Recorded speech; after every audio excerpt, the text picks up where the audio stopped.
Kolesá sa krútia.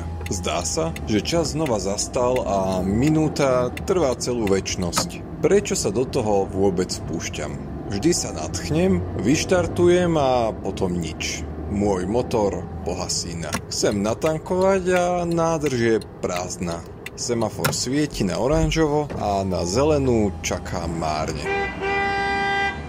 Nie je to veru ľahký osud. Čakať na knihu v knižnici. Knižnica od A po Z. Časť 15. O krok pred ostatnými. Objednávky a rezervácie.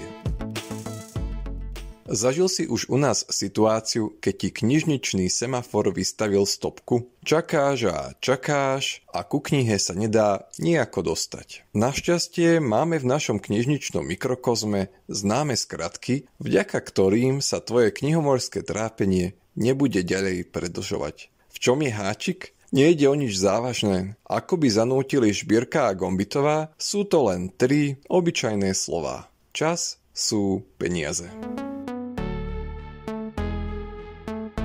Aby sme si to vyjasnili, môžu nastať 2 typy situácií.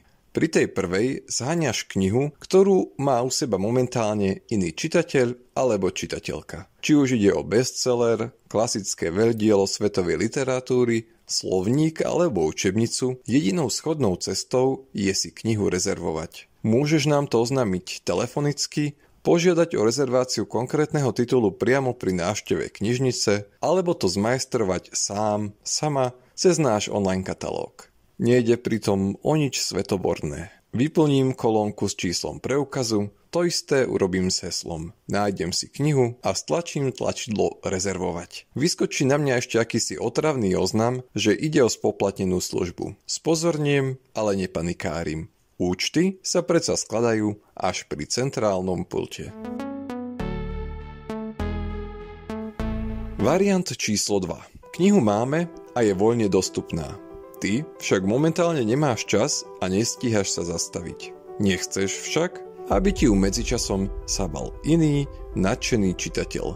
Vtedy siahaš po druhom programe v knižničnom móde Deluxe. Voláme ho objednávka.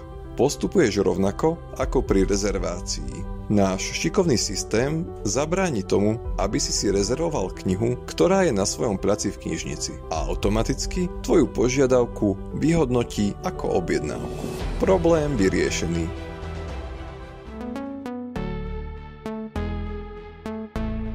Teda aspoň na týždeň. To je presne doba, počas ktorej máš konkrétne tituly u nás odložené. Ak nám dáš pádne dôvody, môžeme knihu bez ďalšej rezervácie ešte nejakú tú chvíľu pozdržať. Zároveň však musíš rozumieť, že o vychytené knihy je záujem prirodzene vyšší a ich rezervovanie a objednávanie je častejšie.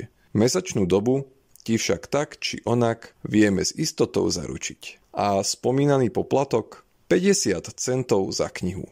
Veľa či málo? To už musíš zvážiť ty.